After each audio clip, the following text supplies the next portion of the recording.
आपका इंटरव्यू है यूएस से विजिटर वीज़ा के लिए, किसी को पैसे देने की ज़रूरत नहीं है। इस वीडियो को एंड तक देखें, मैं पूरी टिप्स शेयर करूंगा और मैं आपको बताऊंगा आज की डेट में कौन से क्वेश्चंस पूछे जा रहे हैं यूएस कॉन्सुलेट की तरफ से, क्योंकि हमारे डेली बेसिस पे इंटरव्यूज़ हो रहे हैं, वीज़ाज लग रहे हैं, तो हमें आइडिया होता है कि कौन से क्वेश्चंस मोस्टली पूछे जा सकते हैं आपसे। क्वेश्चंस जो पॉसिबल हैं वो मैंने स्क्रीन के ऊपर डाल दिए हैं, ये सारे आप देख लें, इनको नोट कर लें। वीज़ा इंटरव्यू तैयार कैसे करना है, इसके लिए आपने आईने में खड़े होकर अपनी आंखों में आंखें डाल के इंटरव्यू की तैयारी करनी है। खुद को क्वेश्चंस करें, फिर उसका आंसर करें।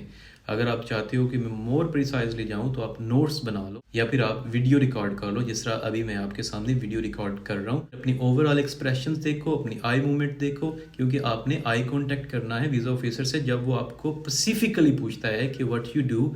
लाइक आप अगर जॉब बताते हो कि I am working in X Y industry as a X Y manager, so you have to tell him कि मैं एज अ मैनेजर ये काम कर रहा हूँ।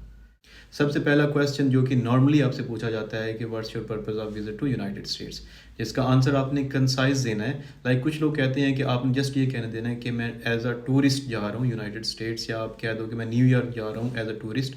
That's completely wrong. You have to be specific. आपने स्पेसिफिकली अपने प्लान को एक्सप्लेन करना है वीज़ा ऑफिसर के सामने। आपने एक्टिवली आंसर करना है कि मैं वहाँ पे कहाँ पे जा रहा हूँ और मैं वहाँ पे कितने दिन रहूँगा, मेरा पर्पज़ क्या है, क्योंकि वो आपसे पर्पज़ पूछ रहा है। आपने उसको एक्स्ट्रा इन्फॉर्मेशन देनी है, लेकिन कंसाइज होनी चाहिए, लॉन्ग आंसर नहीं होने चाहिए। लाइक 3 से 4 सेंटेंस में, छोटे छोटे सेंटेंस में आपने उसको आंसर करना है। सेकेंडली वो आपसे पूछ सकता है कि आप यूके में क्या कर रहे हो। आप स्टूडेंट हो तो बताओ कि I M studying as a full-time student in XY University in Masters of XY course। साथ अगर आपका कोई एक्सपीरियंस है पाकिस्तान से या यहाँ से आपका एक्सपीरियंस है अपने कोर्स के रिलेटेड, उसको भी मेंशन कर दो। That will be helpful. फिर वो आपसे पूछ सकता है कि have you ever been in United States, आप कभी यूनाइटेड स्टेट्स गए हो या आपका कोई वीज़ा रिफ्यूज़ हुआ है। ऑनेस्टली बताओ कि I have been refused this visa on this ground, ठीक है। और अगर अब मैं अप्लाई कर रहा हूँ तो मेरी ग्राउंड्स ये। फिर आपसे वो पूछ सकता है कि आपके पास फंड्स कितने हैं, जो कि वेरी अनलाइकली पूछते हैं, लेकिन आपने अपने माइंड को प्रिपेयर करके लेके जाना है। फिर वो आपसे क्वेश्चन कर सकता है कि do you have any relatives in United states. अगर रिलेटिव्स हैं तो बताएं, अगर नहीं हैं तो ना बताएं। ऐसे भी केसेस हुए हैं कि कुछ लोगों ने अपने रिलेटिव्स को डिस्क्लोज नहीं किया, जिसका उनकी फ़ाइल के ऊपर नेगेटिव इम्पैक्ट पड़ा और फ़ौरन से उनकी फ़ाइल रिजेक्ट हो गई, क्योंकि यूएस कॉन्सुलेट के पास यूएसए के अंदर जितने भी इंडिविजुअल्स हैं सब की इन्फॉर्मेशन होती है।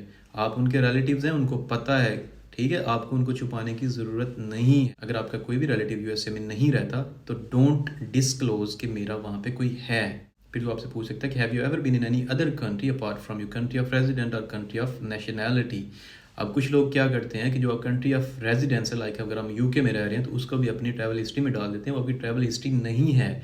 ट्रैवल हिस्ट्री वो कंट्रीज़ हैं जो आपकी कंट्री ऑफ रेजिडेंस से बाहर के हैं। लाइक अगर यूरोप के आप किसी भी कंट्री में गए हो, अगर आप बाई कार गए हो, अगर आप जहाज़ के ज़रिए सफ़र किया है, आपने उसको डिस्क्लोज करना ही करना है। जितने भी कंट्रीज़ आप गए हो वो आपने सब बताने। You have to be very honest, you have to be very specific and active about your interview.